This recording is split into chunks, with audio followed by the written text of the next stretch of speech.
പശ്ചിമേഷ്യയിൽ സമാധാനം പുലരുമോ? 10 ദിവസത്തേക്ക് ആക്രമണം നിർത്തുമെന്ന് ട്രംപ്. തീരുമാനം ഇറാന്റെ ആവശ്യപ്രകാരമെന്നും ചർച്ചകളിൽ പുരോഗതിയെന്നും അമേരിക്കൻ പ്രസിഡന്റ്. അമേരിക്കൻ ഉപാധികൾ ഏകപക്ഷീയമെന്ന് ഇറാൻ. യുദ്ധപ്രതിസന്ധി സംസ്ഥാനങ്ങളുമായി ചർച്ച ചെയ്യാൻ കേന്ദ്രം. പ്രധാനമന്ത്രി ഇന്ന് മുഖ്യമന്ത്രിമാരുടെ യോഗം വിളിക്കും. തെരഞ്ഞെടുപ്പ് നടക്കുന്ന സംസ്ഥാനങ്ങളിലെ മുഖ്യമന്ത്രിമാർ പങ്കെടുക്കില്ല.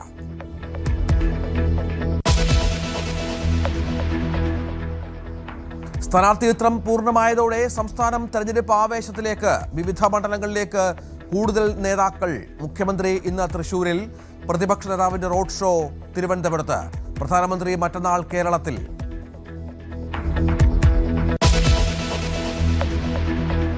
യു പ്രതിഭയ്ക്കെതിരായ പരാമർശത്തിൽ അറസ്റ്റിലായ ലീഗ് നേതാവ് ഇർഷാദിന് സ്റ്റേഷൻ ജാമ്യം. അറസ്റ്റ് സ്ത്രീത്വത്തെ അപമാനിക്കലടക്കമുള്ള വകുപ്പുകൾ ചുമത്തി.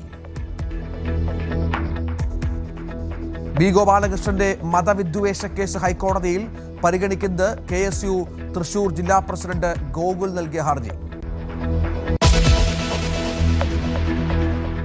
വട്ടിയൂർക്കാവിൽ കെ മുരളീധരനെ കോൺഗ്രസുകാർ കാലുവാരി തോൽപ്പിച്ചേക്കാമെന്ന് പത്മജ. തൃശൂരിൽ തോൽപ്പിച്ചവരെ മുരളി വീണ്ടും വിശ്വസിച്ചത് രാഷ്ട്രീയ മണ്ടത്തരം. മുരളിക്കെതിരെ പ്രചാരണത്തിന് പാർട്ടി തന്നെ നിയോഗിക്കില്ലെന്നും പത്മജ ന്യൂസ് 18നോട്.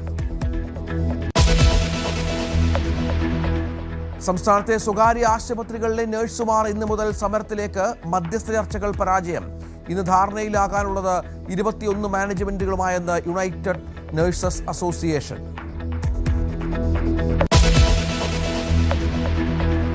സംസ്ഥാനത്ത് ചൂട് കൂടുന്നു. ഇന്ന് 38 ഡിഗ്രി വരെ ഉയർന്നേക്കാമെന്ന് കാലാവസ്ഥാ വകുപ്പ്. വയനാടും ഇടുക്കിയും ഒഴികെയുള്ള ജില്ലകളിൽ യെല്ലോ അലേർട്ട്. കടുത്ത ചൂട് കൊല്ലം, കോട്ടയം, പാലക്കാട് ജില്ലകളിൽ.